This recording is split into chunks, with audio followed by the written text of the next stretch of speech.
Dear students, তোমালোকক মই আজি এই ভিডিঅ'টোলৈ স্বাগতম জনাইছো। আজি আমি ডিসকাস কৰিম ভয়েস চেঞ্জ এক্টিভৰ পৰা পেসিভলৈ। তোমালোক কোৱেশ্চনটো দেখিছা চেঞ্জ ইনটু পেসিভ ভয়েস আৰু তাৰ তলত পাঁচটা সেন্টেন্সেস আছে। আটাইকেইটা সেন্টেন্স এক্টিভত আছে। আমি পেসিভলৈ পৰিৱৰ্তন কৰিব লাগে। ঠিক আছে, আমি সেন্টেন্সেস কেইটা এবাৰ পঢ়ি দিব বিচাৰিছো। 1. The administration shut down the shop. 2. The poacher shot the tiger. 3. Who saw you? 4. Someone has closed the windows. 5. They will send Robert away to his village. এতিয়া আমি ফাৰ্ষ্টলৈ যাব বিচাৰিছো। The administration shut down the shop. এনসাৰটো হ'ব The shop was shut down by the administration. কিয় লিখিলো? The administration ওপৰত subject হৈ আছে আৰু shutটো হৈছে verb in past tense. এই ভাৰ্বটো past tenseত আছে আৰু ডাউন তাৰপিছত আহিছে দা শপ। ইয়াত দা শপটো কি হৈ আছে? অবজেক্ট হৈ আছে। গতিকে এইটো আমি শাট ডাউন মানে বন্ধ কৰা। আমি শাটটো কথা আলোচনা কৰিম। শাটটো হৈছে এইটো এনেকুৱা এটা ভাৰ্ব যিটো ভাৰ্বৰ ৰুট বা বেছ পাষ্ট টেন্স ফৰ্ম আৰু পাষ্ট পাৰ্টিচিপল ফৰ্ম একে থাকে। গতিকে এই ভাৰ্বটো শাট হৈ আছে, কিন্তু আমি চাব লাগিব দা এডমিনিষ্ট্ৰেশ্যনটো থাৰ্ড পাৰ্চন সিঙ্গুলাৰ নম্বৰ, তাৰ পাছত শাট হৈছে। গতিকে জানিব লাগিব যে ইয়াত পাষ্ট টেন্স ফৰ্মটোহে ব্যৱহাৰ হৈছে। যদিহে প্ৰেজেণ্ট টেন্স হ'লহেঁতেন তেতিয়াহ'লে শাটৰ পাছত এছ বা ইয়েছ লাগিলেহেঁতেন, ইয়াত এছ লাগিলেহেঁতেন, কাৰণ এডমিনিষ্ট্ৰেশ্যনটো থাৰ্ড পাৰ্চন সিঙ্গুলাৰ নম্বৰ। গতিকে এইটো যিহেতু এইটো চিম্পল পাষ্ট টেন্সত আছে, চিম্পল পাষ্ট টেন্সত থকাৰ কাৰণে এইটো কি হৈছে? শাটটো পাষ্ট টেন্সত আমি লিখিছোঁ, মানে পাষ্ট ফৰ্মত আমি লিখিছোঁ। দ্য এডমিনিষ্ট্ৰেশ্যন ছাবজেক্ট আৰু শাটটো হৈ আছে the verb in past tense. গতিকে এইটো হৈছে চেণ্টেন্সত চিম্পল পাষ্ট টেন্সত। শাট ডাউন দ্য শ্বপ, আৰু সেইকাৰণে আমি পেছিভত লিখিবলগীয়া হৈছে। ওপৰত যিটো দ্য শ্বপ আছিলে অবজেক্ট হৈ আছিলে, সেই অবজেক্টটো ছাবজেক্ট হৈছে দ্য শ্বপ। তাৰপিছত আমি ৱাজ অব্লিক ৱেৰ হয়, তাৰ পৰা আমি ৱাজটো আনিছোঁ, কাৰণ দ্য শ্বপটো থাৰ্ড পাৰ্চন সিঙ্গুলাৰ নম্বৰ, সেইকাৰণে আমি ৱাজ লিখিছোঁ। আৰু তাৰপিছত পোনে পোনে যিটো শাট আছে সেই শাটটো লিখিছোঁ। এই শাটটো কিন্তু পাষ্ট পাৰ্টিচিপলহে হয়। ওপৰৰ শাটটো পাষ্ট ফৰ্মত আছে, পাষ্ট টেন্স ফৰ্ম। তলৰ শাটটো কিন্তু past participle. The shop was shut ডাউনটো লগালগ বহি গৈছে শাটৰ পাছত, আৰু বাই দ্য এডমিনিষ্ট্ৰেশ্যনটো ইয়াত কি হৈ গৈছে? অবজেক্ট হৈ গৈছে। মানে এইটো এটা চিম্পল পাষ্ট টেন্সৰ চেণ্টেন্স পেছিভত লিখা হৈছে। The shop was shut down by the administration. ওপৰতো অৰ্থ এনেকুৱা ধৰণৰ এক্টিভত। The administration shut down the shop, প্ৰশাসনে দোকানখন বন্ধ কৰি দিলে, আৰু পেছিভত হৈছে প্ৰশাসনৰ দ্বাৰা দোকানখন বন্ধ কৰি দিয়া হ'ল। ইয়াৰ পিছৰটোলৈ আহিছোঁ। The poacher shot the tiger. এনচাৰটো হ'ব the tiger was shot by the poacher. ইয়াৰ ওপৰত যিটো এক্টিভত আছে দ্য পোচাৰটো হৈছে ছাবজেক্ট, আৰু শ্বটটো হৈছে শ্বুট ভাৰ্বটোৰ পাষ্ট টেন্স ফৰ্ম। আমি সেইটো জানিব লাগিব। শ্বুট শ্বট SHOOT, সেইটো হৈছে ৰুট বা বেছ ফৰ্ম বুলি কোৱা হয়। SHOT shot, SHOT shot past tense আৰু পাষ্ট পাৰ্টিচিপল হয় ক্ৰমান্বয়ে।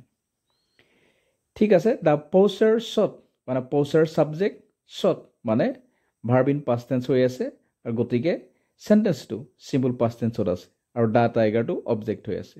গতিকে পেছিভত লিখিছোঁ দ্য টাইগাৰ। ওপৰত যিটো অবজেক্ট হৈ আছে ছাবজেক্ট হিচাপে লিখিছোঁ, দ্য টাইগাৰ ছাবজেক্ট হৈ গৈছে।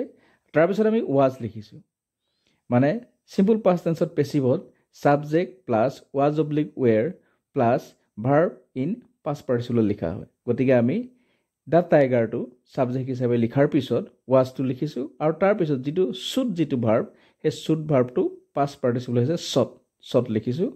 আৰু বাই দ্য পোচাৰ, ওপৰত যিটো ছাবজেক্ট আছিলে দ্য পোচাৰ, ইয়াত বাই দ্য পোচাৰ মানে ইয়াত অবজেক্ট হিচাপে ব্যৱহাৰ হৈছে। বাইটো এটা প্ৰিপজিশ্যন। অৰ্থটো হৈছে চোৰাং চিকাৰীজনে বাঘটো গুলিয়াইছিলে এক্টিভত, আৰু পেছিভত হ'ব চোৰাং চিকাৰীজনৰ দ্বাৰা বাঘটো গুলিওৱা হৈছিলে। ঠিক আছে, আমি পিছৰটোলৈ আহিছোঁ। হু চ ইউ, এনচাৰটো হ'ব বাই হুম ৱেৰ ইউ চিন।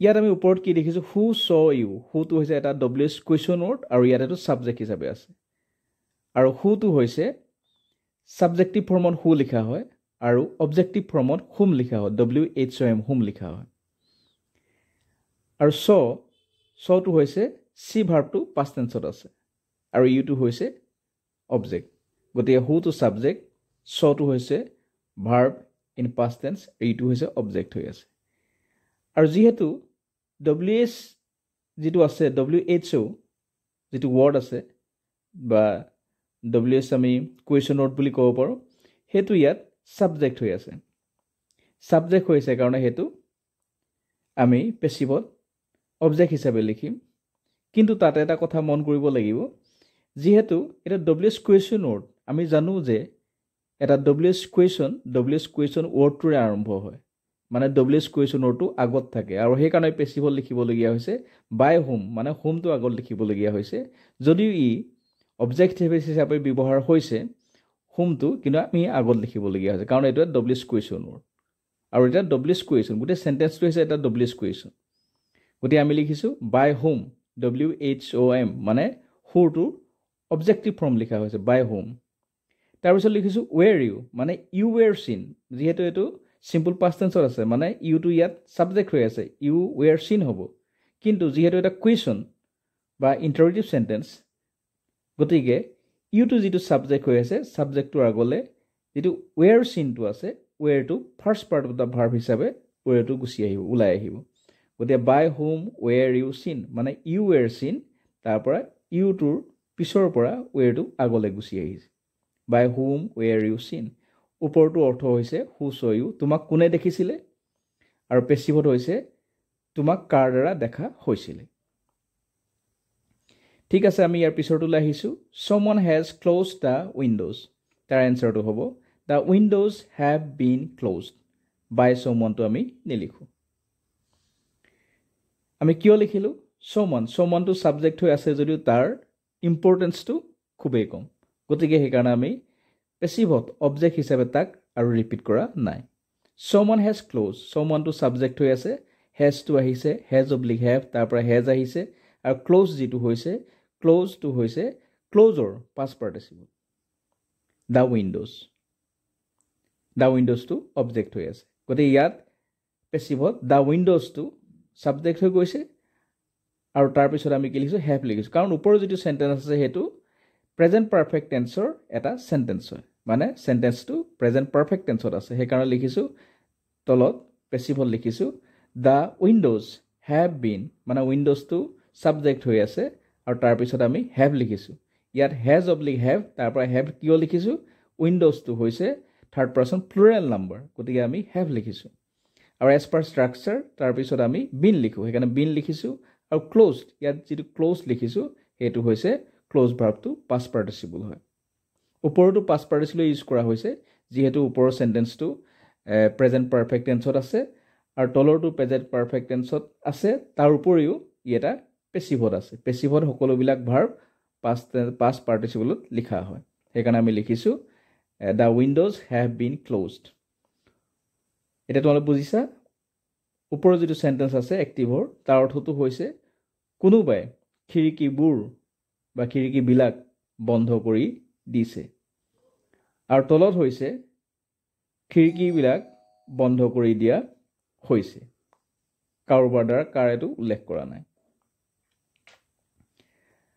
আৰু একেবাৰে শেষৰটোলৈ আমি আহিছো they will send Robert away to his village তাৰ এনসাৰটো হৈছে Robert will be sent away to his village আৰু by them to ইয়াত আমি লিখা নাই এতিয়া they will send Robert away to his village এটা চাব লাগিব they to subject হৈ আছে তাৰ পিছত will হৈছে মানে will oblique shall তাৰ পৰা will আহিছে আৰু send to হৈছে verb principal verb তাৰ পিছত বহিছে গতিকে they will send ইয়াৰ পৰা আমি গম পালো যে সেন্টেন্সটো simple future tenseত আছে they will send Robert to object হৈ আছে away to his village গতিকে আমি সেই কাৰণে ৰবাৰ্ট যেটো অবজেক্ট হৈ আছে হেতু সাবজেক্ট হিচাপে লিখা হৈছে পেসিভত ৰবাৰ্ট যেহেতু এটা সিম্পল ফিউচাৰ টেন্সৰ এটা সেন্টেন্স হয় they will send simple future tense গতিকে আমি লিখিছো ৰবাৰ্ট will মানে সাবজেক্টৰ পাছত will বা shall হয় আৰু আমি ইয়াত ৰবাৰ্টৰ পিছত will লিখিছো ৰবাৰ্টটো থাৰ্ড পাৰ্চন ছিংগুলাৰ নাম্বাৰ সেইকাৰণে উইল লিখিছোঁ আৰু তাৰপিছত লিখিছোঁ বি এজ পাৰ ষ্ট্ৰাকচাৰ পেচিভত চিম্পল পিছৰ টেন্সত আমি কি লিখোঁ subject plus shall oblique will plus be plus principal verb in past participle ইয়াত যিটো প্ৰিন্সিপাল ভাৰ্ব আছে চেণ্ড SEND চেণ্ড তাৰ পাষ্ট পাৰ্টিচিপল হৈছে SENT চেণ্ট সেইকাৰণে আমি SENT চেণ্ট লিখিছোঁ তাৰ অৱেটো আহি গৈছে sent away to his village to his ভিলেজটো আমি ইয়াত পিছত লিখি দিবলগীয়া কিন্তু বাই ডেমটো আমি লিখা নাই বাই ডেমটো মানে ইয়াত যিটো ডে আছে ডেটো আৰু অবজেক্ট হিচাপে ৰিপিট কৰা নাই বিশেষ যিহেতু ডেটো লেছ ইম্পৰ্টেণ্ট বিশেষ ইম্পৰ্টেণ্ট নহয় বা গুৰুত্বপূৰ্ণ নহয় সেইকাৰণে আমি পেচিভত ডেটো ৰিপিট কৰা নাই ওপৰৰ হৈছে চেণ্টেন্সটোৰ অৰ্থ এনেকুৱা হ'ব তেওঁলোকে ৰবাৰ্টক গাঁওখনলৈ তাৰ গাঁওখনলৈ পঠাই দিব আৰু ইয়াত হৈছে এনচাৰটো হ'ব ৰবাৰ্টক তাৰ গাঁওখনলৈ পঠাই দিয়া হ'ব ঠিক আছে আমি ভিডিঅ'টো ইমানতে সামৰণি মাৰিব বিচাৰিছোঁ তোমালোকে ভিডিঅ'টো লাইক কৰিবা ফ্ৰেণ্ডছৰ লগত শ্বেয়াৰ কৰিবা আৰু এনেকুৱা ধৰণৰ এডুকেশ্যনেল ভিডিঅ' পাই থাকিবলৈ হ'লে চেনেলটো ছাবস্ক্ৰাইব কৰিবা থেংক ইউ অল